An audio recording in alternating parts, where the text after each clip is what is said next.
This is The Joe Gaither Show on BamaCentral.com.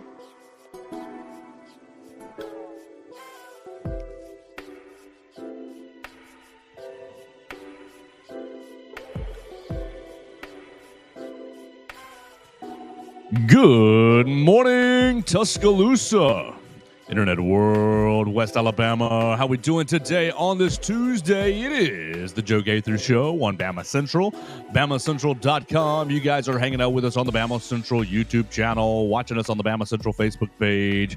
We're live on Spotify, Apple Podcasts, and Amazon, right wherever you get the Joe Gaither Show on Bama Central. We would love and appreciate you having us on your favorite platforms. We're live in the Derek Daniel State Farm Studios, just off McFarland Boulevard here in Northport, just past the Tiger Rock on the left. You can come see Derek and his crew. They'd love to talk to you about all your insurance needs.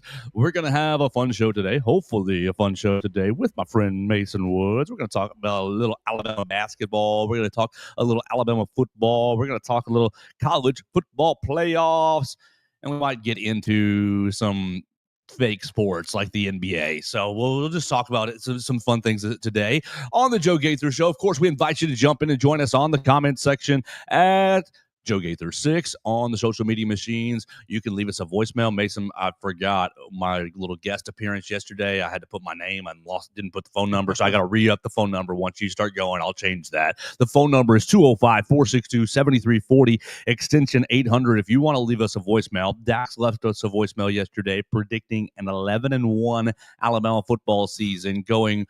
He went week by week by week. He had us. He had the Crimson Tide losing to South Kakalaki. So he had everybody else taking care of business. So if you want to leave us a scheduled prediction or talk about anything that's on your mind, Alabama football, basketball, or just not even sports related, that is okay. 205-462-7340, extension 800. You follow Mason Woods at MAWoods_. Send him all your comments, questions, queries, and complaints. He's writing all things recruiting for the Walsh Writing Network and back in action after the weekend. Mason, how we doing? Oh, I'm doing good today. Doing good. Getting ready for hopefully a big week on the recruiting trail. We're looking for some commitments coming up soon. Let's see. I think this week, I want to say Sadarian Morgan's getting ready to announce tomorrow. So we should be ready for it. So what time for Mr. Morgan? Do you know? I don't know what time yet. I'll have to double check. All right. Where did we say Benjamin Russell? How far away did we say Benjamin Russell was? Wasn't it closer to the state line? Yeah, it was. I think a couple hours. I think. Benjamin Russell directions. Let's see. It's going to take us 2 hours. 2 hours, yes, and it is Eastern Alabama. If you can give us a time on that sometime today. It doesn't have to be right now, but no, it's not Sadarian Morgan. I've got these all confused. They're all running together now. It's okay. All right, good. I was just going to say, man, would you like to go over Sadarian Morgan is going to be July 2nd. Okay, that's good. Plenty of time. Who is the 14? Is that Jonas Walton? I think it is Jonas Walton, the running back, which is one I am not super. No, I'm not exactly sure. If he's yes, Jonas Walton, May 14th is what this says. Yeah, not 100% sure he's going to be picking up. I mean, I do think he has had some good connections. Dang, who wrote this? Mason Woods on May 8th. Oh, wrote this. So you don't think he's coming to Bama? I haven't. I'll just say I haven't seen a ton of smoke that way. Anything can happen. Go ahead. Sure, anything could happen, but usually, you follow the people that cover it and everything. You see a lot of stories about so and so in this school, so and so in this school, and usually that kind of leads you. All right, they're talking with them a lot. I've not seen a ton of that about Jonas Walton in Alabama recently. I do think he was here. I want to say for Junior Day. I don't know if he was here for A Day or not. I can't remember. But yeah, I don't know that I don't know quite how that relationship is at this moment. He might be looking at some other schools, but he's choosing between Alabama, Tennessee, Stanford, Notre Dame, and Florida. So we will see. 24/7 crystal balls have him going to Notre Dame. So good luck to you, Jonas. Make a good 3 o'clock tomorrow. Yeah, make a good decision. 3 o'clock tomorrow. We'll be looking forward. If you choose the Tide, we'll all celebrate, and if you choose somebody else, we'll say good luck, buddy. Yeah, awesome. So it's going to be great on the recruiting trail. Cannot wait for it. Everett Osmer chimes in. Oh, yes, Ray Mysterio Jr. and Randy Orton. Yay to start the week. I think that's fun nicknames for us. That would be great if we were one time. But, thanks, Everett, for chiming in and joining us on the comment section. I wonder how Ray's doing now. He just had that surgery. Yeah, okay. Ever since that, the apparent injury. Yeah, they said he tore his groin. Ow. Yeah, I can't. 50-something maybe years. hang it up. Yeah, 50-something years old. It's okay, buddy. Maybe I could see you. Maybe you get back, you come back for one final, but let's not. You don't need to be out there, buddy. You let Dominic carry it. He's doing a pretty good job. He was incredible at that clash. Oh my gosh, that like jumping. The suicide dive DDT. Awesome. I lost my brain. I've never seen something like it. That was the coolest move ever. I was like, oh yeah, Dom, you're a real hooper. You just need more opportunities. And like, there's just something about him. He's got the Eddie Guerrero vibe where I don't care that he's a bad guy. It's just cool. I'm gonna root for him. Yeah. Yes, I will root for him whenever. All right, but that's not why the people wanted to watch this show. They want to watch the show for Alabama sports topics. Let's talk about LaBaron Philon, because that's the most newsworthy place, for me at least, to start. Yesterday, NBA Draft Combine. Yeah, let me pull up. NBA Draft Combine gets going in Chicago yesterday, and Mr. LaBaron Philon is participating some, but not all. He was not participating in the 5-on-5s, the open run per se, but did get himself measured. Let's take it one piece at a time. Is not participating in the 5-on-5s. We first took that as, maybe he's coming. Why is that? Maybe he's coming back to school, but I think it's the other way. I think, unfortunately, it's the other way. I think that he's gotten some really good discussions with Team X, Y, and Z, and thinks that he is a top 20 pick and does not want to go out there and play poorly. I don't think he would, but more likely get injured, roll an ankle, have something catastrophic happen. Oh my gosh. I don't want that for anybody in the draft process. That'd be the worst time for all of them, no matter where they went to school. But LaBaron's sitting out the 5-on-5s, and rumor mill is that he's got really, really good feedback. I mean, I could certainly see him getting good feedback from the league. I don't think that's crazy at all. I think anybody, can see the potential there, can see the good things that he's able to do on the court, can see what he did at Alabama this year. I am, he's still a little small. He measured in under 6'3". He's still going to be an undersized guy compared to kind of what the NBA is moving towards now. So I am wary of that. Maybe keeping him out of a top 20 pick potentially, but he's not that's what he's hearing. So I hope the best for him. I hope that he is a top 20 pick. Hope that he's a top 15, top 10 pick. But we will just have to see. Yeah, go be the next recruiting superstar, like little bullet point for Nate Oates by being the 8th overall pick or something. Get your jersey hung up in the hallway there. LaBaron officially measures yesterday at 6'2 3/4 barefoot. Mason, real quick, as you swallow that, type in Roll Tide and see what he was listed at. If he was listed, he wasn't listed much higher. 6'4" is okay. That's not too much fudging, and especially you get the inch in the shoe, right? This is 6'2 3/4 barefoot, 174 pounds, 6'6" 1/4 wingspan, 8'3" 1/2" standing reach. So standing way up high, hold your arms up. It's 8'3". I do agree, smaller, but the wingspan and length makes you just that doesn't matter. Yeah, I think that probably is what is keeping him in discussions here. He's listed at 6'4", 177 in Alabama. So so add the shoe. Yeah, whatever. Yeah. You know what? Good job, Alabama. Yeah, good on you. I do hate when teams lie about that stuff. Yes. It's so dumb to me. I think it's just pointless. For years, Kevin Durant was listed at like 6'10", 6'11", when we all know he's well over 7 feet tall. It's just, I don't understand why teams do this. Seems like in college it happens a lot. And I don't know if it's some weird way of trying to like generate buzz for players or something by listing them. We're just trying to mess with other teams scouting reports. I guess something. I don't know what it is, but we need to stop. It's really dumb. But I'm good with that. 6'2 3/4 barefoot translates into 6'4" in the shoe. I'm good with that. And well done, Alabama, for that. That saying, NBA Draft Combine, or excuse me, NBA, basically ESPN's Jonathan Givney has LaBaron Philon going 36th overall. Now, that's ESPN. That's one outlet. That's one pundit. I would say if he gets drafted, if he is not a first-round pick, This is, yeah. Mm-hmm. I'm with you 1,000%. J.D. Davison. Right, and I'm really hoping that, like, golly, we do not need to have this play out this way. At least be top 30. I know he thinks he's a top 20 pick, and apparently that's been the feedback, and who am I to say he's not, because I think he's awesome. But, man, I hope that's the right gamble. I hope that it plays, because if it plays out to where he's picked 21 to 30, okay, it's still fine. But then once you pass, it's 30, right? Once you pass into the 31st pick, you're the first pick in the second round, your guaranteed money is gone. Yep.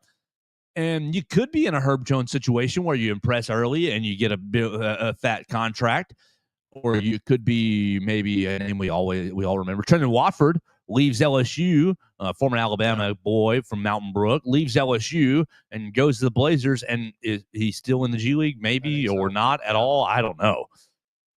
Julian Lee on the Facebook machine says, hello, Joe Gaither and Mason Woods. Our friend Julian saying hey to you. Oh, my gosh. So I hope that the gamble plays. If the feedback we're hearing, top 20 pick, then perfect. Great. I think it's a worst-case scenario if he falls out of the first round here, because then not only do you basically lose it as a recruiting chip, LaBaron gets the worst situation for him by being a second-round pick, not having any guaranteed money, having to basically negotiate his own contract. Alabama does not get a good player back if they could have got. It's just bad for everyone in this scenario. So I sincerely hope that he is at bare minimum a top 30 pick, but a top 20 ideally. Well, I think that this news, or this not news, but these little developments, these little whispers are pretty much pushing us to the camp that LaBaron's gone and you got to replace him. Yeah, I think that's unfortunately what you're going to have to do now. Which he said as much. He said as much right off the bat. Sure. So I appreciate that. You said right off the bat, hey guys, not messing with your emotions. I'm all in on going pro. Yeah. Unless they tell me bad, like not good things. Yeah, I think he made it pretty clear. But replacing him is not an easy thing to do. You don't just go plug another LaBaron Philon out of the transfer portal, or out of this recruiting class. He's a special player. The things that he was able to do for this offense, on the defensive end as well, but really offensively, like just opening things up for Mark Sears to be able to distribute the ball well. He was very, very special this season. That's not going to be something that is easily replaceable. No, it is not. But this will take us to our next topic of the day, because Alabama is heavily flirting with a recruit or a transfer portal player.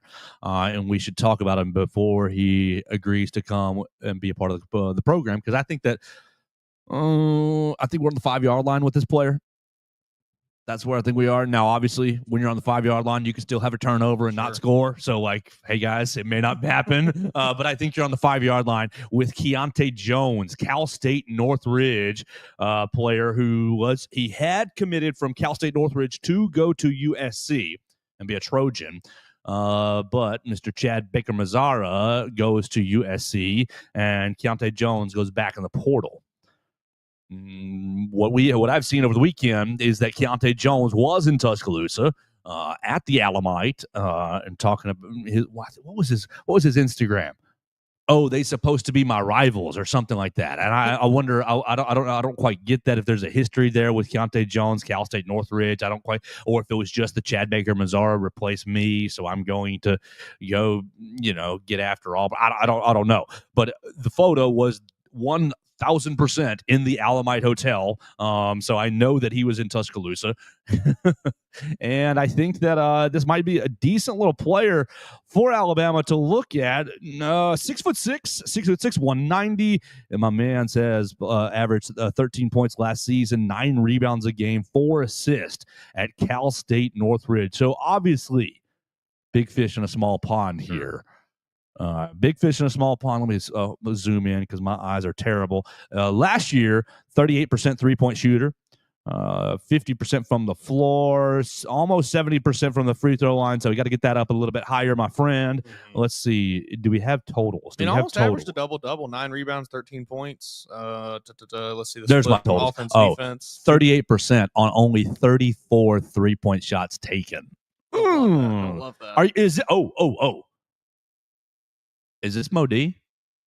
Is this Mo D replacement? Six seemingly. foot 6, 9 rebounds a game, four assists, getting to the rim. Watching YouTube highlights right now, passing assist. Is this hey, we lost a dog. We want to go get go get one. Seemingly, I'm not sure if he's going to just slide right in and fill the roles the way that Mo D tall did, task. but like. I think he fits the bill. If we're looking for somebody to take that, 6'6", 192 with the stat line he had last season. Watching a little bit of his highlights here. Obviously, all this is at the rim, isn't it? Yes, I love it. Yeah, if you can get a guy like Mo D that just was not afraid to get down there and get in there and throw some elbows, throw some shoulders around, and work for his points, that's great. College basketball scouting. This video we're both watching has him 74% of his attempts of his field goals are at the rim. Love that. Go attack the basket, my friend. Welcome aboard. Keonte Jones looks like that's about where I want to leave it because I don't know much more than that with his recruitment. I think that he's looking for a new home because I think he wanted to have a nice role at USC. Baker Mazzara comes in, gets a big payday, and he says, "I got to go find me a role." I think we could use a guy like this. Attacking the basket, long. Maybe the dribble needs to be a little bit better, but I think you could use a guy like this. Paint, you don't got to dribble much. Slash, baby. He's caught a couple lobs here on this on this highlight tape. Now, obviously, 6'6". What conference is Cal State Northridge? Are they even Division I? Cal State Northridge basketball. I mean, they got to be Division I. Everybody's Division I, right? Yeah, they do. Big West competes in the Big West Conference of NCAA Division I. So last year they were. Oh, there's your roster. Take me to the schedule, please. Men's basketball schedule. How bad were they? Oh, they weren't bad. They were 22-11 or 22-11, 14-6 in conference play. Yeah, 10-3 at home. Do you have any notables? Anything notable here? Utah, Denver, Montana State. Okay, USC. They lost 69-90. I guess that's where he was recruited. He said, "Hey, buddy, hang on. We'll come get you." And then lost in the NIT. They made the NIT, lost in the NIT 87-70. So let's see what Mr. Keonte Jones did in some of those games that were a little bit bigger. Stat logs, game logs right there. Oh, wrong clip. I want you. Sports Reference, not ESPN. Keonte Jones, as the internet loads, he went, against USC. Against UCLA, this is 2 years ago. It scored 12 points, got himself 5 rebounds. Okay. We like that. We definitely like that. The next season, here we go. This is the most recent season. Southern Cal. Give me that USC game. Yeah, Southern Cal. He scored 17 points. He had 17 points. Oh my, yeah, we want you, buddy. 17 points, 10 rebounds, and 4 assists. Yeah, no, this is the kind of player we're looking for. Yeah, on 7 of 14 shooting against SC. He was 0 of 1 from the 3-point line. That's fine. You're not overdoing it, my mans. We don't need you, Rylan Griffin. Yeah. Okay, let me go down to this Stanford game. His last game with Cal State Northridge, he scores 18 points. Okay, not as good. Only 5 rebounds and 3 assists. But really, I am slightly encouraged. Yeah, I'm optimistic. I think this could be a good addition to the team. Like I said, I don't know. It's going to be hard to immediately replace the production of Mo D from last year, but give him a little bit of time to get in here and get comfortable. And I think by the end of the season, we could be very happy with his input if he does indeed commit to Alabama. If he does commit to Alabama, where are we at numbers wise? Right now, I think we're there at 11. Okay, so that gives you 12. And you got up to 15 now, so you got 3 spots still floating around. I probably wouldn't touch them. Yeah, I don't even know if you need to. I'd go find your best 5 high school seniors in the state of, or your best 3 high school seniors in the state of Alabama that don't have scholarships and say, "Hey, buddy, welcome aboard." Yeah, this is going to be. This team is going to have so much length. Obviously you still have Aiden Holloway, who is going to be your smallest player at 6'1", but outside of him, it's Latrell at 6'3", Houston Millett 6'5". You got Noah Williams coming in as a 7-footer. You're bringing in 3 recruits who are 6'6" or taller. This is Nate Oates saying, gosh darn it, Duke. I couldn't move around you. Yeah. Couldn't get around you. Couldn't get through you. The length of Duke. So you've seen, this is funny to me, and then this is just clicking. You've seen, you lose to San Diego State in the Sweet 16, like burn my eyeballs out in Louisville. And Nate Oates says, man, that team was really old. And what does he do? He goes and gets older transfers. I love this. And then you lose you lose to UConn. All right, you lost to UConn in the Final Four. Not much, right? Not much like take. What can we do? Everybody lost to UConn. Yeah, what can you do, right? But then you lose to Duke, and you're like, man, that team's really. They were really long. We need to get longer. We need to get taller guard play. Every time, like people can about Nate Oates here and there. And okay, I will admit he's not infallible, but I am a huge fan. Yep. I love. Man, this team knocked us out of the tournament for this reason. We got to fix that. We got to steal some of that. Yeah, I think it's a great way to go about building your team. I think year to year, considering there's the state of college basketball right now, where you basically do have to build your team every single year. There's almost no consistency with your roster. There's hardly any rollover. I think that's a good way to do it when you are constantly having to fill 5, 6, 7 spots on your roster every offseason. All right, well, what beat us last year? Let's go get guys that will prevent that. Whew, a lot of fun, Mason Woods. Looking forward to it. In Nate Oates we trust. If LaBaron comes back or not, that will just be another aspect of the next season. But I think Coach Oates, I kind of feel like we got to move on without him. We got to assume that he's not coming back. Yeah. This is a Josh Primo situation where you just rose up the draft boards way too quickly. Somebody fell in love with his butt at the Purdue game and said, "We don't care. Well, we're going to use that guy." Yeah, good for him. Like we said, I hope that he is I don't even know when the NBA draft is. What is it? June something. It's end of June, I think, maybe. I hope that he does. June 25, Wednesday, June 25. I hope that he is a top 20 pick. Absolutely, because that's just it's going to help everybody if he is, and if he's not, it's just going to be like, oh man, really? Yeah, man. I don't want to see another guy take the J.D. Davison route. While he is tearing it up in the G League MVP, you see him on the sideline during these Celtics games. If you're watching it, he's about to get some run, baby. He might if they keep going this way. No Jason Tatum. We need somebody. I mean, they're not 1-to-1. Definitely not 1-to-1. But no, he's like the 11th guy on that bench, probably. I don't want to see that happen to LaBaron Philon. I think he's a better player than that. I think J.D. Davison, with some more development, could have been a better player than that, and in a different situation, probably is a different player than he is being used as right now. But yeah, I don't want to see LaBaron get relegated to the G League for 4 or 5 years and then have to sit on the bench for I don't know how long and just never really turn into a guy in the NBA. I think he has the potential to be a very solid player, and I'd like to see him reach that potential.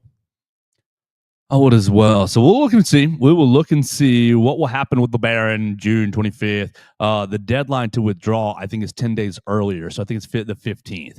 And we'll see if he does or if he doesn't. All right. I think we talked about this too. Like with the NCAA having virtually no power at this moment in time, I don't think it's all that crazy to think that he could wait all the way till the night of the draft, find out, oh, I didn't get picked tonight, and then say, you know what, I'm going back to Alabama. And they'd figure it out.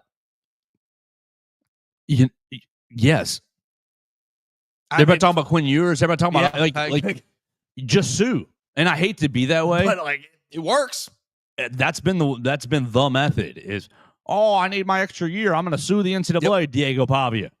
Like say, oh well, all right, yeah, sure. Well, we don't want to fight every time. So the opportunity is there for you, LaBaron. If it does not go the way that you want, maybe he can make some waves and change some precedent, and come back to school if he doesn't get drafted by the team he likes. Let's keep going here on the Joe Gaither Show, BamaCentral, BamaCentral.com. We appreciate everybody who's watching us on the BamaCentral YouTube channel, who's watching us on my own Facebook machines, listening to us on Spotify, Apple Podcasts, and Amazon. Lots of people are doing that over the last 2 days. I love that. That makes me so happy. Let me tell you, we are proudly sponsored by Derek Daniel of State Farm right here in Tuscaloosa. Derek Daniel is your go-to place for all your insurance needs. Home, life, auto insurance, right here, State Farm is the place. You need a local agent who will take care of you, a local agent who knows the area, a local agent who knows your name, who knows exactly about what your family's dealing with. Derek Daniel is that. Derek will get to know you. He will get you on the books and take care of you. Home, life, auto insurance. You got renter's insurance, boater's insurance, really anything in the insurance realm. Derek Daniel and State Farm can take care of you. 205-758-3391. Give them a quick call today.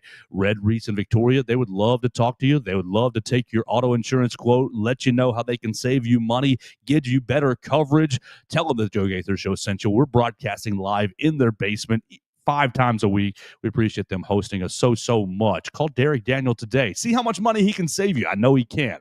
Call and see how much Derek can save you today. Mason, let's keep it going. Let me scratch these 2 things off of our list. Okay, yeah, perfect. Let's shift gears a little bit to football. We love you, Wyatt Fulton. So this is a joke, fully a joke. Last week, Wyatt Fulton stole from me my trap game. What is the biggest trap game of the Alabama football season? No, that is a joke. I want to make it clear. There are plenty of topics for everyone to go around. But great minds think alike. Exactly. He's smart. He's on the track. I'm stealing from you, Wyatt, today. Wyatt yesterday going, who is your breakout candidate for Alabama football? And I thought, you know what, Wyatt, I'll take that from you. I think that's a good topic. I think that's a great topic. Then look, the quarterbacks are the easiest choice, the lowest hanging fruit, because you haven't seen any of them really in real action. So don't take Ty Simpson, don't take Keelan Russell or Austin Mack, because yes, whoever the starting quarterback ends up being, whether they're all world or just average, they've kind of broken out by default.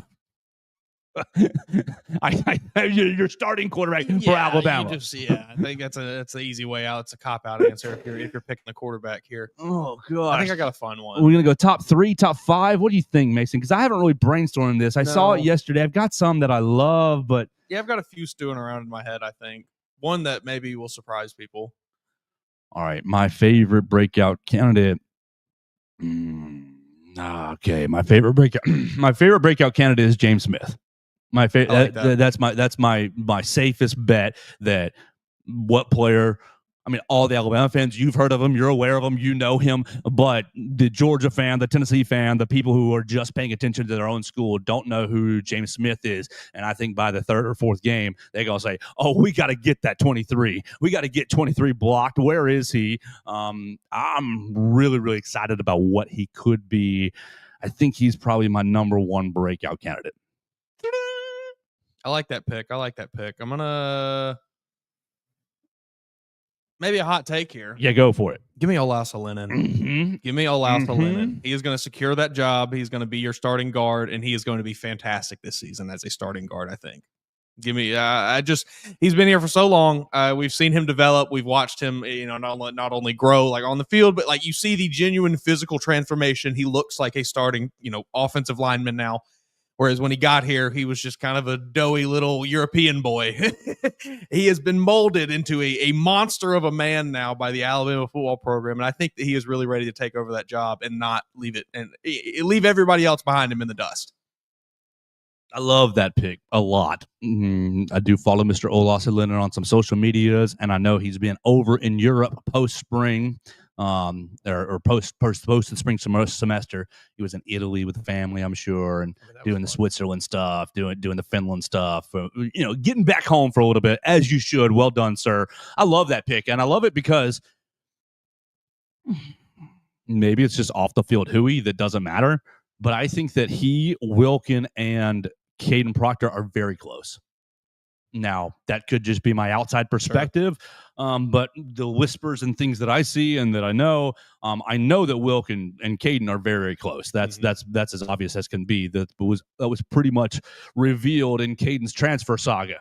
I think that Olas is three's a crowd in that group, and I think all 3 of them are kind of like, hey, man, this is our year. Yeah. Caden's gone through it. Wilkin's gone through it, gone through the ringers of the social media hooey. I think that I love that pick. I think that he could be that left guard and could be a mauler. Yeah, That's who I'm rocking with. Okay. We got James Smith. We got a loss of Lennon. Okay. I'm not. Ryan and Jeremy are too easy. Latsier Brooks is too easy. Isaiah Horton is too easy. Okay. Jam is not a candidate. One of these other running backs, maybe though. Yeah. Richard's not a candidate either. Yeah, it's Daniel Hill. Mm-hmm. Was that one of your picks? He was one of the players I had bounced around in my head. Definitely, I like him too. I think I'm curious to see what Drew in Washington does, like how he fits in here. You heard the comment Ryan Grubb made after spring. Well, 4 running backs wasn't enough last year. They would have said 4 wasn't enough. Cheek. And he's right a little bit. I think Daniel Hill has the tools to be Eddie Lacy type-ish. Yes. Like, get out of my bleeping way. And if you are out of my way, I will build up a lot of steam, a lot more steam than you want to be in front of. I mean, I'm looking at, he's 6'1", 242. That's kind of running back I'm looking for. Tank. Like, he's going to bowl you over and not even think twice about it. You not even notice that you hit him. This is a Humvee, baby. Yeah. Get everybody.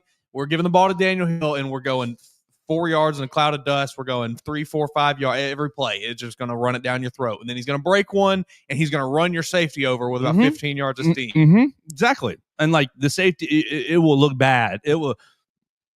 That will be a speed bump. That he is murder ball. That is murder ball. Daniel Hill, murder ball. Yeah, so I'm going Daniel Hill for sure. I think that he's got a chance. I mean, I do. With that said, Jam and Richard are definitely going to be 1 and 1A. Mm-hmm. But I think that there's going to be some. Hey, we need a little different. We need a little element here. I think Daniel Hill gives you that element. I'll jump over to the defensive side.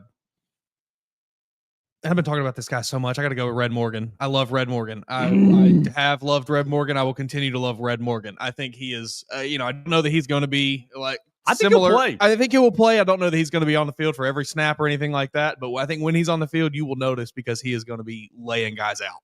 He is going to be a thumper.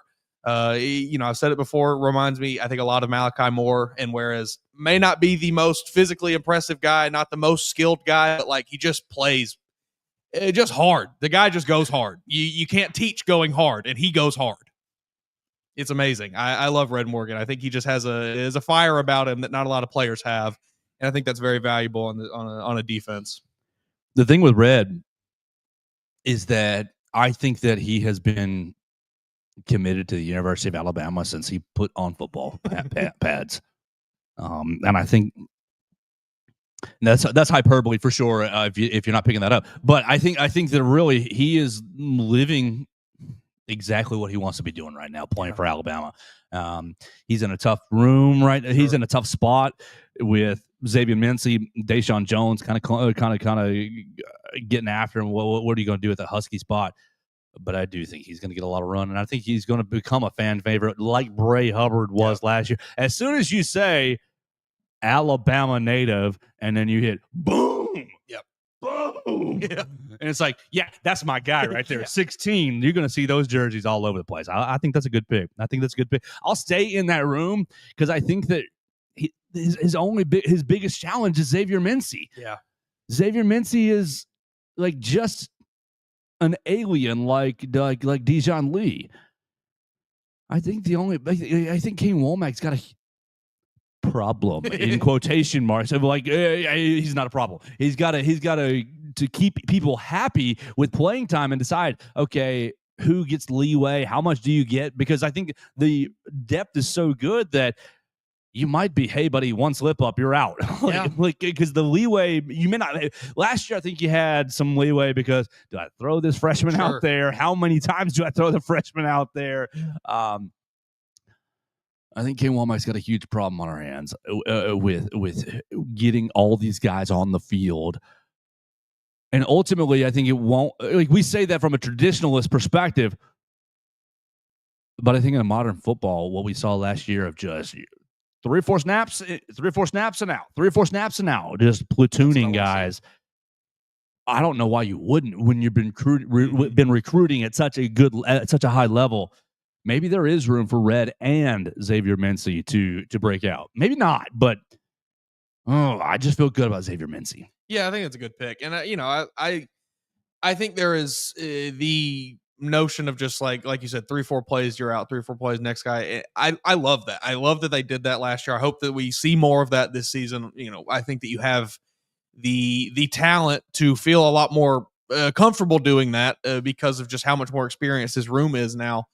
And like that also causes so many headaches for an offense. You're cycling 3-4 guys out every few plays. They have to, how many game plans do I have to keep in my head as a left tackle? There's so many more moving pieces when you are rotating guys in and out like that for the offense has to consider. And I have to imagine that is an invaluable advantage that you have. It's I don't know. I don't know why you would go away from that. So, yeah, you're a left tackle, and you've got to get ready for LT Overton. You got to get ready for Quay Russo. You got to get ready for Gelby Collins. You got to get ready for James Smith. You got to just go down the dadgum line, and you're just getting lost in your game plans at that point. Oh, is this guy speed rusher? Is this guy power rusher? So I think you're just getting lost there. I'll go one more. I'm torn on another one. None of the tight ends. I'm not playing any tight ends. I wanted to pick one, but none of them excite me that much.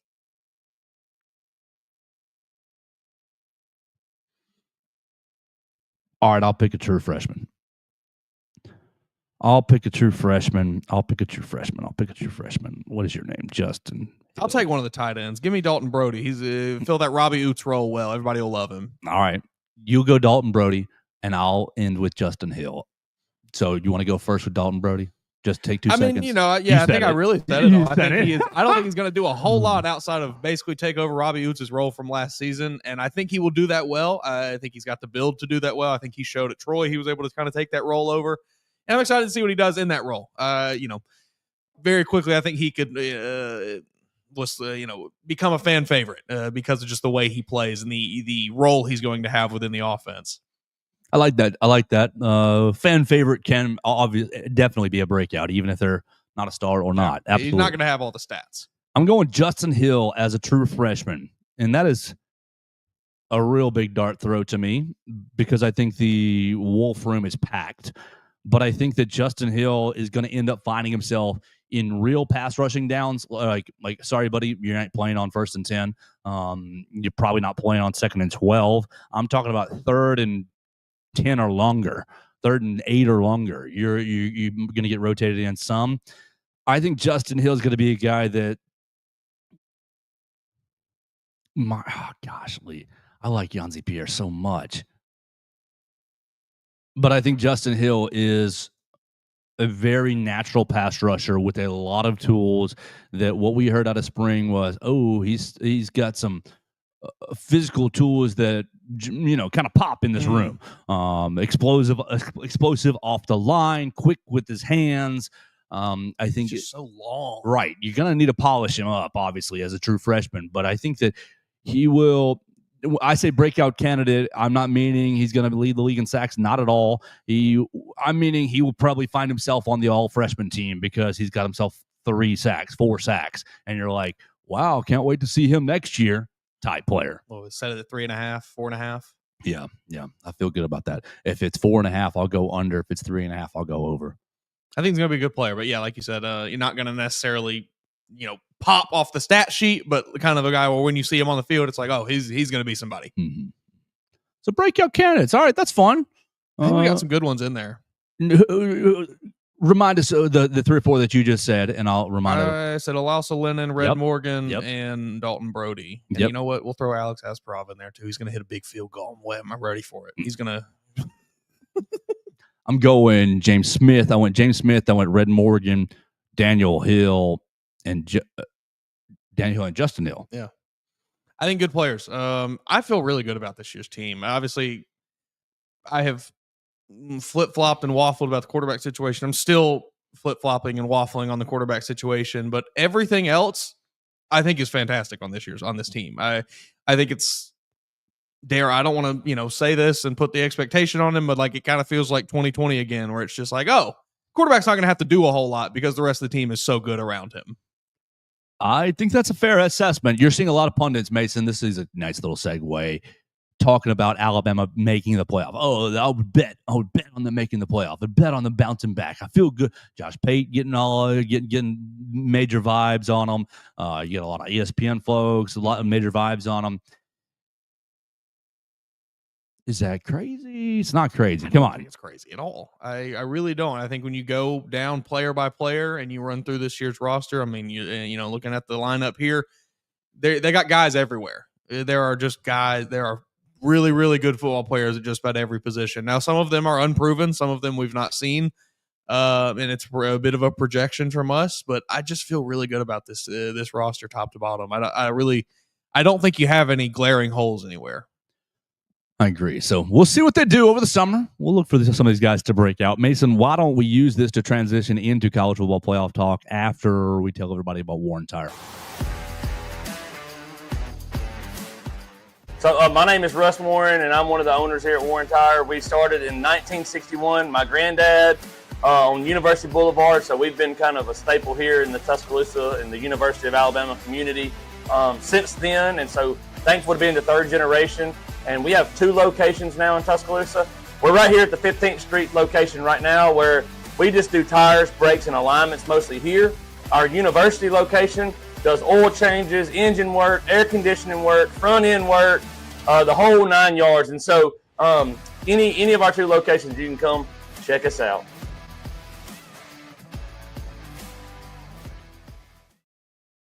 Big shout out to Warren Tire. Wife had to take the car up there yesterday and get a new tire on it. Got her in and out without 30 minutes. It was sweet. Easy peasy. Very, very good stuff. Love that. Good price on it too. Gave her a little discount. That was nice.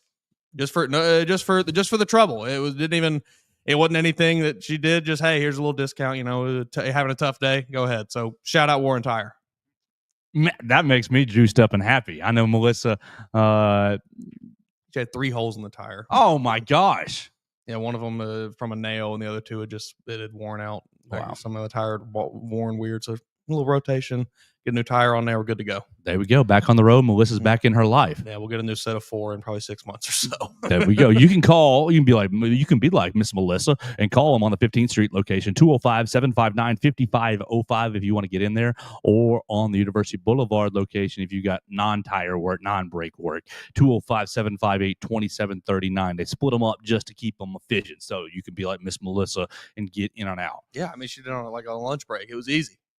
I love that. That's as good as an ad read as you can get right there. I love it. That's awesome. We got to get a testimonial. Exactly. Well, I'll go over there and just start taking little put the microphone in people's faces.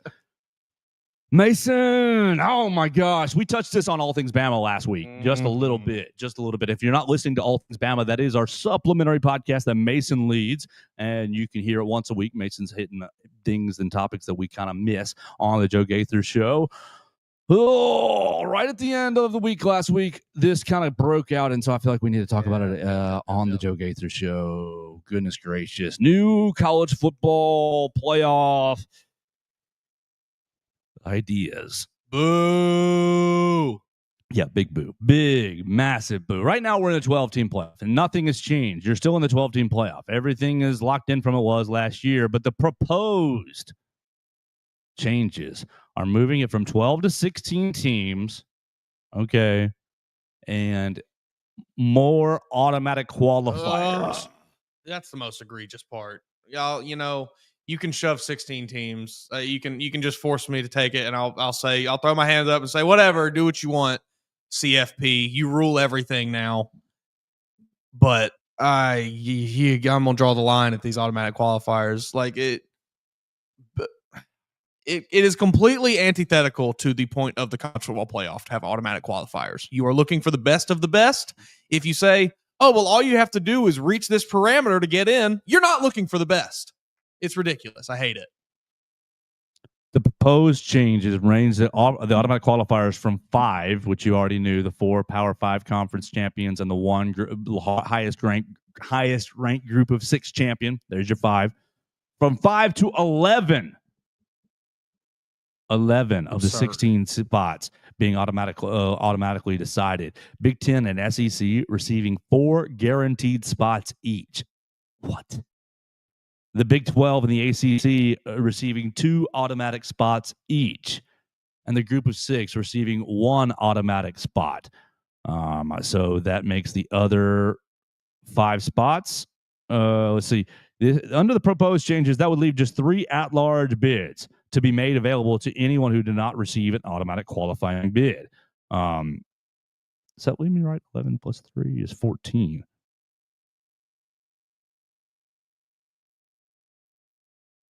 With the new changes that have been offered up, the number of automatic qualifiers would raise from 5 to 11. With the Big 12, 8, that's 8. 9, 10, 11, 12. Did they get their math 13. wrong? Yeah, they got their math wrong. The automatic qualifiers is not 11. It's 13. It's 13. Yeah. Even worse. Yeah, they got their math wrong. It's 4 for the Big 10, and the SEC is 8. And then another 4 for Big 10, that's 12. And then the automatic qualifiers, 13 for the Group of 6. Yes, they got their math wrong.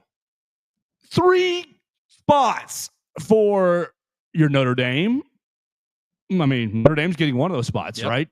So 2 spots for your 3rd place team in the Big 12, maybe 2 spots for your Tulane, for your UCF, for I don't care. Name your your Group of 5 school that you like. Liberty, like Jacksonville State. This is disgusting to me. So dumb. This is disgusting to me. Because what you're going to end up having is you're going to end up having a situation where you got your 4 SEC schools, and you're going to end up having a team like a Tulane and a team like an Ole Miss or South Carolina or Alabama. Doesn't matter. Pick whatever SEC school is in 5th and says, we should be in over undefeated Tulane, 1-loss Tulane over 1-loss Coastal Carolina. It does not matter how much you expand the damn playoff. We will still argue about the final spots. It's going to happen year after year after year after year after year. You can expand it to 128 teams. We're still going to argue about that 129th team. They deserved it more than 128. It's just so insane. That team will never win it. They're never going to win it. And I know it is all money. It's all, let's get as many games as we can. Let's get as many sponsors as we can. Let's get as many TV packages as we can. But oh my God, it is just so dumb. It is so stupid. It just, oh man, it is ruining what was a great idea in its genesis, the college football playoff. We needed it. We needed some kind of playoff to decide the champion of college football, rather than putting it in a computer or letting one game a computer throw 2 teams at each other and figure it out. We needed it, but we've gotten so far away from it now that it's back to being useless. We're no longer deciding who the best team is in college football. It's, well, can you meet these parameters, and then can you do all this? And it's just absurd. Let the BCS rank teams 1 to 12 and give me those teams in a playoff. I mean, 12 is good. 12 is fine. Yeah. 4 was not enough. I think it always should have. I think it always. Personally, I think 8 was like your perfect number, which now it's been shifted a bit because we don't really have Power 5 anymore. It's Power 4. But when I thought 8, it was you get your 5 Power 5 champions and 3 at large. Like that would have been great. But 12 is fine. You don't need to go past 12. We don't need to be playing the same length of game or the same amount of games as the NFL. It's just insane. I know these kids are getting paid a lot, but they're still not professional athletes by your standard. NCAA, CFP, whoever. It's ridiculous. And I just have an issue with, well, we finished third in the SEC. We're baked in. Maybe like this past year. Yeah, this past year, 3rd was Ole Miss, Tennessee. Yes, Tennessee. Thank you. Like, yes, you're in. You're one of the 12 best teams. Like, why? I know that is a subjective line. Who are the 12 best teams? It's up to my subject interpretation, Mason's subject interpretation, your subject interpretation. This is why we make it a computer that does it. Right. Finishing 4th in the Big 10, it should not guarantee you a playoff spot. Finishing 4th in the SEC, this is not about the Big 10. It's about just the health of the sport. Finishing 4th in the SEC should not guarantee you a playoff spot. Finishing 2nd in the ACC should not guarantee you a playoff spot. You should take this thing year by year and just hey guys, let's use our deadgum brains. Let's make sure we got football people on these committees who can select the teams. And if you want to use the deadgum, look, the BCS formula worked. Yeah. The BCS formula actually worked. And people go, well, you can influence. It was largely computers, largely polls and computers. And you talk about bias this and bias that, but like they compiled so many different computers that they kind of ironed out the bias, in my opinion. It was not a bunch of people sitting in a boardroom with their own personal biases Right. trying to get what's good for them. I like Alabama. Their brand makes us money. We need to put them in. Like, let's not shy away from that. There's a little bit of that going on. 1,000%. But this is not a good. I mean, further killing college football. Let's just keep killing college football. Here's the only hope, Mason. ESPN's Pete Thamel mentions the overlap that college football saw with the NFL last year was worrying. Quote, there's not a lot of places to put games right now. The appetite for fierce growth TV-wise is likely not to be that high because the windows to showcase and maximize them financially aren't there. Now, I say that as today or tomorrow, the NFL is putting out its schedule. Yeah, I think it's another international games were announced today, so maybe it's happening kind of throughout the day today. Right. So Black Friday, isn't that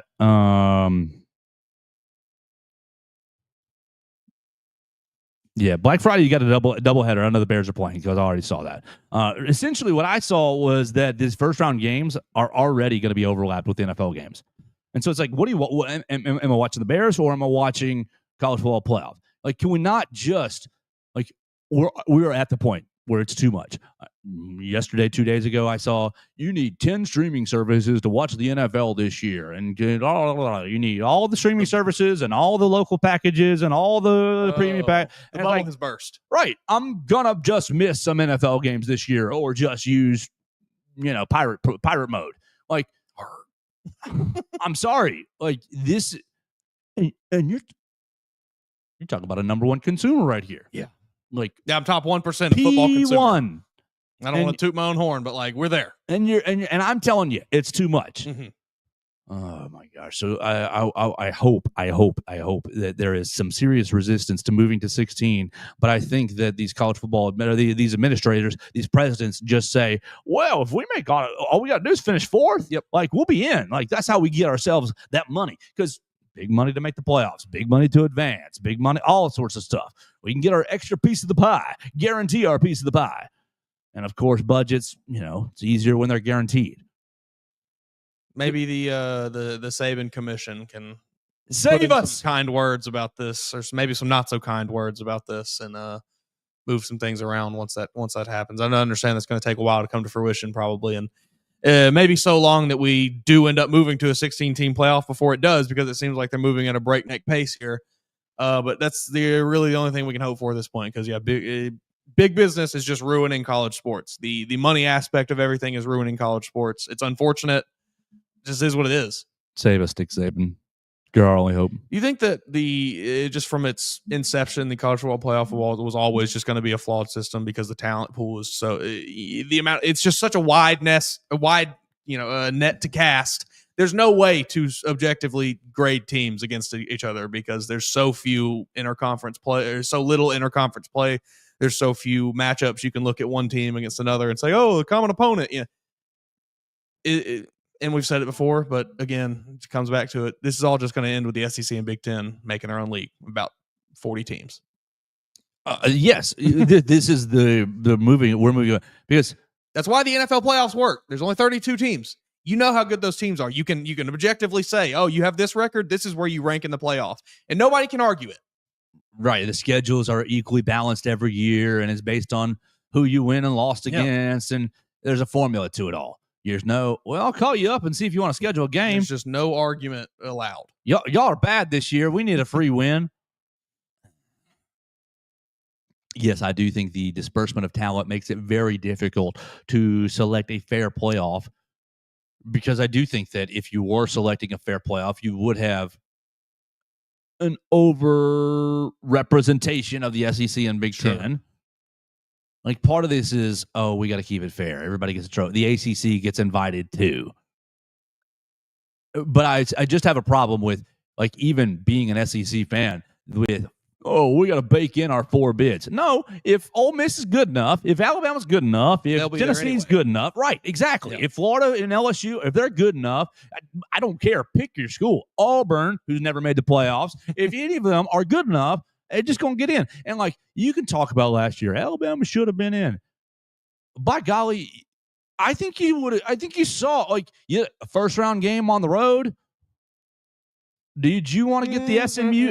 Did you want to get the SMU treatment at Penn State? I'm sorry, I didn't want to get that SMU. It would have been a cool experience to be in Happy Valley, but it would have been like, oh my gosh, Jalen Milroe, you're splitting your feet again. Oh, Jalen Milroe, are you reading anything? Spinning it for the Seahawks. Look good in training camp. Looking good in minicamp. Great, and I'm pulling for you. But point is, that team probably that team's not winning the title. Right. It stunk to be left out, and Alabama had an argument. Sure. You had an argument, and we made the argument. But, like, ultimately, it's not that big of a deal that you were left out because the team... Probably for the best. Yes. So, like, if you're good, you don't need to be baked in. Yeah. You don't need to be... We got to have an automatic path here. I think it's just admitting that you're not as good as you actually are. Yeah, it's just admitting that we're scared, we're worried, we're not going to get as many teams as we think we're scared that we're not as good as we've banged our chest at being, and we're worried. So we need these confirmations. But like you said, if you were actually that good, you'll have the teams there, so it won't matter in the end. I do think the SEC and Big Ten are actually that good. I don't know why they're this concerned about it. You see, this is way off topic, but Jalen Milroe a little bit. I saw this on Twitter. Kurt Benkert, you've seen him on Twitter, former NFL quarterback, now does media things on YouTube and such. He's running through watching quote tweets a video of Jalen Milroe throwing it at practice, Seahawks practice. And like noticeably, there's some zip on the ball, more so than it was at Alabama. It seems like he's just got more control. And, it's a 30, 40-second clip, so take it easy. But he explains like the conditioning and things, the preparation for footballs is so different in an NFL, on an NFL field, in an NFL program facility than it was in college for him, than it was at the combine for him, than it was at any pro day for him. And just wondering how much that has affected potentially his ability to throw. I don't know. It was very interesting to me. You're talking about the feel of the ball, like the wear and tear of the ball. Yeah, they kind of shut. They rub the ball. In the NFL, they use a certain specific mud compound that is and they all rub it down and they wipe it. And the Nike footballs, I've heard people complain about them not being the best in the past. I don't think that was the reason Jalen Milroe was a not great quarterback at Alabama, but it may have contributed.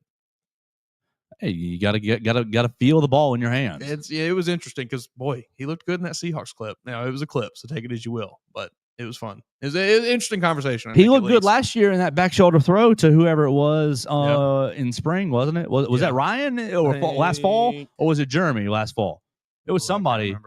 Somebody I know what you're talking about though. Got themselves a nice back shoulder throw, and everybody thought, "Oh, Jalen Milroe for Heisman." It was interesting. Interesting. Was interesting. Mason, last thing for us, and this is not Alabama related, but NBA draft lottery last night. Rigged. What? Rigged. And I've the evidence to support it is just not great. It's fairly damning, honestly. Everybody who says it's not rigged, their only answer is, "You're silly. It's not rigged. Yes. You're silly." Of course. I think it's going back 4 or 5 seasons now. The team that has traded their superstar in the middle of the season has then gone on to get the number 1 overall pick. That same in the draft lottery. It was Pelicans, Anthony Davis. I think it goes back to that one, and so on and so forth. Various teams since then, and now it's the Mavericks traded Luka Doncic, and whenever it was, I don't even remember when it was. Now it's been a while. Yeah, they did the league favor sending a star to LA, and now they get their payment for it in return in Cooper Flag. Basically, it's going to be Cooper Flag. We all know it's going to be Cooper Flag. It's insane. They had a 1.8% chance of winning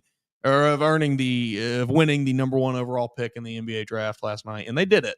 A team that was 1 game away from being in the playoffs. A team that was, I believe, 29 games better than the worst team in the league. It's just ridiculous. This explains the GM's attitude the last 3 months to me. The GM's attitude the last 3 months is bleep off. This was for the best interest of our team. sorry guys, I know you all had Luka jerseys, but this was for the best interest of the team. You're gonna really like the way that Cooper Flag jersey looks. It's gonna work out. Trust me. I got a plan. He kept on. This is the plan. Trust the Yeah. And boom, we've got a Cooper Flag. Yeah, it's really crazy. My issue is you're seeing reporters take up for the NBA, and more often than not, I am on the reporter's side. And they're saying the reason it's not televised is because it's boring. The reason it's not televised is because it's convoluted, because the process takes a long time. Mm-hmm. Essentially, the way that I understand it is these ping pong balls, and it comes up, and okay, it's the Knicks. Okay, it's the Pelicans. But like you can draw the Knicks over and over and over and over and over again. That's just an example. I know they're in the playoffs. I'm just picking. But in theory, like that could happen, right? Each team has the worst amount of the Wizards. The Wizards are terrible. Like you could be drawing the Wizards over and over and over until you get that next lottery ball, and they say, "Oh, it's boring." Okay, fine. Put that on YouTube. Put it on YouTube. Put it on your social medias. Like it's fine if you don't think it's compelling enough to be on ESPN. Perfect. Little live stream doesn't take anything. Yes, you need no production quality for that. Like literally, ambient mic in the room. Adam Silver drawing ping pong balls, and you were just watching the. And so got a wide shot of the whole room. Yeah, and the people who say it's rigged can then shut up, and the people who say it's not rigged can then say, "We told you." Like right now. I love WWE. I know it's rigged. Like, I haven't watched the NBA seriously in a long time. And for many reasons. But, like, this is part of it. You told us last week how many games got up to a 20, 30-point margin and then get close at the end just to make it fun for the fans again. It's like, I don't know if this is the best product. I don't know if this is the best way to be going about this thing. No, it's the NBA is in a very strange spot right now. It seems like, and I say this as a very casual consumer. I'm not somebody watching regular season games, and night in, night out. I honestly, I probably maybe watched one regular season game in its entirety this whole season. I usually will lock in and watch the playoffs, which I've been watching the playoffs now. Seeing last night the Knicks beat the Celtics. That was unfortunate for Jason Tatum, but lovely for the rest of America getting to see the Celtics lose. But yeah, the NBA is just seemingly in a weird spot. I don't know. It's I can't be like it. Nothing about it makes me want to watch the regular season. I just don't. There's no, the teams, any teams that are remotely local to this area, they're all awful. The Grizzlies are the best ones, maybe, but the Grizzlies aren't winning anything. It's just it is all about the superstars, getting them to the coast. It's all about getting a superstar to LA or to New York or to some big market. There's just they are I don't know, they're so blatant with it. There's no I don't think the NFL is rigged. Yeah, I don't either. I think potentially there's a chance that there is some overarching league meetings that say, "Hey, we want these kinds of things to happen this season." Sure. I think the NFL is more on incompetent officiating than rigging. Sure, probably. But to your point, they tell them to focus on certain calls. Yes, they do. It feels like the NBA is so, I don't know. And again, I say it as a very casual consumer. I'm not watching every game, so I don't know. I'm not the best person to ask this. It just feels like right now it's in an awful spot where it's just, all right, let's get whatever big market we can to the championship. Let's make sure they've got everything they need at their disposal, and then we'll figure it out. Their fans will be super happy, but everybody else is going to be SOL. Yeah, my buddy is a big old Milwaukee Bucks fan. He's about to lose his star, Giannis Antetokounmpo. Yeah, he's going to the Rockets. Yeah, my buddy says, "Oh, it's fine," because he's given Milwaukee everything he can. But that's because my buddy has perspective. The thing, he shouldn't have to do that. Milwaukee should be able to continue to compete for championships, but it took people do not give him enough respect for that playoff run. Like Giannis was incredible. It took him being the just world-class, absolute world beater out there on the court, doing everything he possibly could for them to just get there.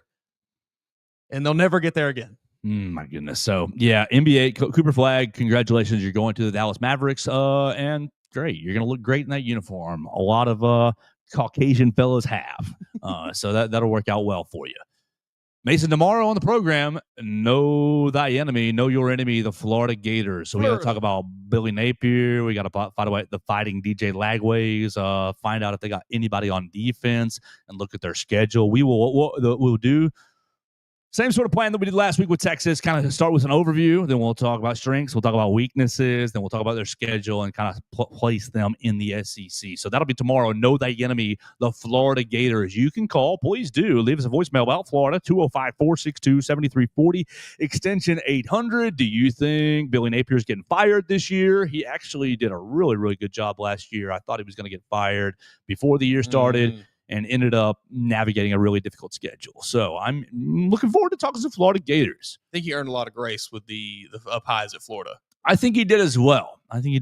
So we'll talk about Florida tomorrow, and we will kick off part number 2 of Know Your Enemy tomorrow with the Florida Gators. You can call at 205-462-7340, extension 800. Leave us a comment, question, query, or complaint at Joe Gaither 6, at MA_Woods_, at BamaCentral. Subscribe, rate, review the show on Spotify, Apple Podcast, Amazon. Go see Warren Tire for all your car needs. Call Derek Daniel for all your insurance needs. And check us out tomorrow on BamaCentral and BamaCentral.com.